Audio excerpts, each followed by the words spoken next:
కాంగ్రెస్ ప్రభుత్వం ఏర్పడి 18 నెలలు పూర్తయినా ఇప్పటి వరకు పాలమూరు రంగారెడ్డి ప్రాజెక్టు ఊసే ఎత్తలేదన్నారు బీజేపీ ఎంపీ రఘునందన్ రావు. రంగారెడ్డి జిల్లా షాద్నగర్ పట్టణంలోని ఏబీ కాంప్లెక్స్ లో బీజేపీ 11 ఏళ్ల పాలనపై అభివృద్ధిపై కరపత్రాల ఎగ్జిబిషన్ ను ఏర్పాటు చేశారు. ఈ కార్యక్రమానికి ముఖ్య అతిథిగా బీజేపీ ఎంపీ రఘునందన్ రావు హాజరయ్యారు.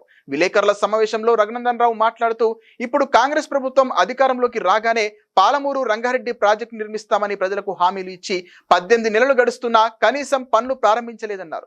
బీఆర్ఎస్ చేసిన అక్రమాలపై టెలిఫోన్ ట్యాపింగ్ పై కేసులు, దర్యాప్తుల పేరుతో కాలయాపన చేయొద్దని వీలైనంత త్వరగా పరిష్కరించాలని రేవంత్ రెడ్డిని కోరారు. అది మోడీజీ గారి నాయకత్వంలోనే ఈ దేశం లోపల జరిగినటువంటి అభివృద్ధి తప్ప ఇంకొకటి కాదు. కాంగ్రెస్ హయాంలో పొద్దుగా లేతే బొగ్గమ్మురా అంటే కుంభకోణం, ఆటల పోటీలు ఆడిర్రా అంటే కుంభకోణం, భూమి నుంచి మొదలుకుంటే ఆకాశం దాకా 2G స్పెక్ట్రమ్, బొగ్గు, క్రీడలు, ఏ ఆటల పోటీలు తీసుకున్నా ఏది తీసుకున్నా కాంగ్రెస్ అంటేనే కంపు, కాంగ్రెస్ అంటేనే అవినీతి, కాంగ్రెస్ అంటేనే కుంభకోణం అనే స్థితి నుంచి ఈ 11 ఏళ్లలో మేము పారదర్శకంగా ఉన్నాం. మేము చేసిన ప్రతి పనిని ప్రజల ముందు ఉంచినాం. ఇప్పటిదాకా ఈ దేశంలో ఏ ప్రజాప్రతినిధి, ఏ రాజకీయ నాయకుడు, ఏ పార్టీ ఇగో ఈ 5 ఏళ్లలో నేను ఈ పని చేసిన అని ప్రోగ్రెస్ కార్డు తోటి ముందుకు రాలే.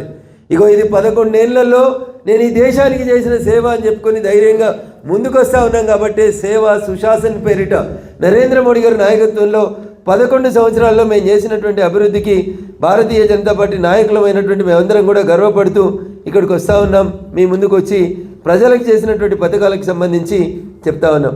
ఎప్పుడైనా ఇన్కమ్ ట్యాక్స్ పెరిగితే ఒక 50,000 పెరుగుతుండే అన్న, 2 ఉంటే 2.5 లక్షలు అయితే, 2.5 లక్షలు ఉంటే 3 అవుతుండే, 3 ఉంటే 3.5 లక్షలు అవుతుండే. కానీ చారిత్రాత్మకంగా మొన్న జరిగినటువంటి బడ్జెట్లో ఒకేసారి ఎవరు ఊహించని రీతి లోపల ఇన్కమ్ ట్యాక్స్ ఎగ్జంప్షన్ని 12 లక్షలకు పెంచి మధ్యతరగతి ప్రజలు మాకేం వస్తుంది అని అడిగితే ఇన్కమ్ ట్యాక్స్ ఎగ్జంప్షన్ని 12 లక్షలకు పెంచినటువంటి ప్రభుత్వం ఆలోచన విధానం, నరేంద్ర మోడీ గారి ఆలోచన విధానం. దళితుల కోసం 1.5 లక్షల కోట్లు మొన్నటి బడ్జెట్లో కేటాయించినాం. ట్రైబ్స్ కోసం 1.27 లక్షల కోట్లని ట్రైబ్స్ కోసం కేటాయించినాం. చాలామంది ముచ్చట చెప్తారు తెలంగాణలో, మరి రాహుల్ గాంధీ చెప్పిండు ఎవరు ఎంత ఉంటే వాళ్ళకంతా. ఏం చెప్తారన్నా, ఎవరు ఎంత ఉంటే వాళ్ళకంతా. అందుకని మేము కులగణన చేస్తాం, మేము జనగణన చేస్తామని ముచ్చట్లు చెప్తుంటారు. నేను మీ ద్వారా ప్రపంచానికి ఒక మాట చెబుతులేసే బిఆర్ అంబేద్కర్ గారి పేరు చెప్పే కాంగ్రెస్ ఈ దేశంలో దాదాపు 120 సార్లు భారత రాజ్యాంగ నిర్ణయానికి వ్యతిరేకంగా రాష్ట్రపతి పాలన పెట్టినటువంటి పార్టీ కాంగ్రెస్.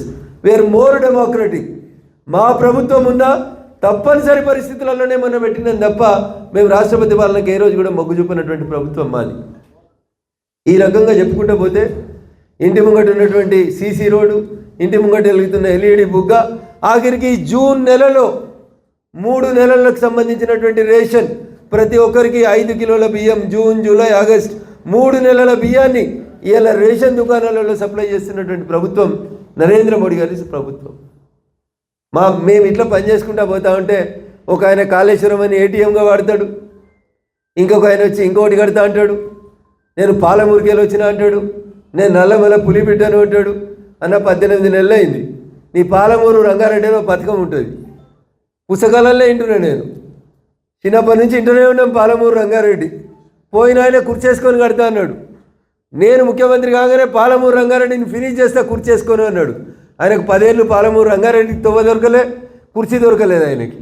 ఇప్పుడు వచ్చిన ఆయన కూడా అదే జిల్లాకి వెళ్ళి వచ్చింది. మాట్లాడితే చెప్తాను నేను నల్లమల పులి బిడ్డనని.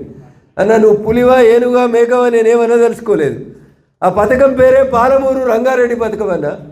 కొంచెంగా పాలమూరు రంగారెడ్డిలో 10 తట్టల మన్ను తీయండి. ఉత్తర తెలంగాణకే దోసుకపోయారు. దక్షిణ తెలంగాణ అన్యాయమైంది. ఏం చేసిరన్న 18 నెలల్లో దక్షిణ తెలంగాణకి. వేరే పాలమూరు రంగారెడ్డి 10 తట్టల మన్నెత్తలేదన్న మీరు. ఇగో ఇది మీ పాలన, ఇది మా పాలన. దురదృష్టం ఇయాలనే చూస్తూ ఉన్నా. ఇప్పుడు వస్తూ ఉంటే టీవీలలో మా దుబ్బాక ఉప ఎన్నికలలో కూడా టెలిఫోన్ ట్యాపింగ్ అయిందని. నేను ఆ రోజు నుంచి మొత్తుకున్నా, డీజీపీని కలిసిన అందరికీ చెప్పిన.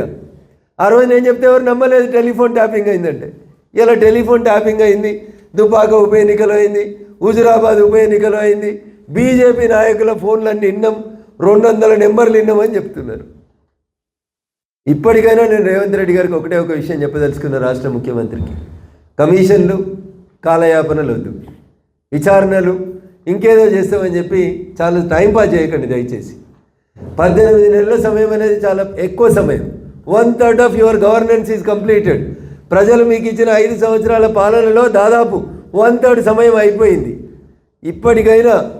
ఇప్పటికైనా పాలమూరు రంగారెడ్డి మీద మీ పరిస్థితి ఏంది? ఎస్ఎల్బిసి టన్నల్లో కొట్టుకుపోయిన శవాలు ఇంకా దొరుకుతలేవు. టన్నల్ 3 ఏళ్లలో కడతామంటారు. టన్నల్ అవుతుందా కాదా చెప్పు.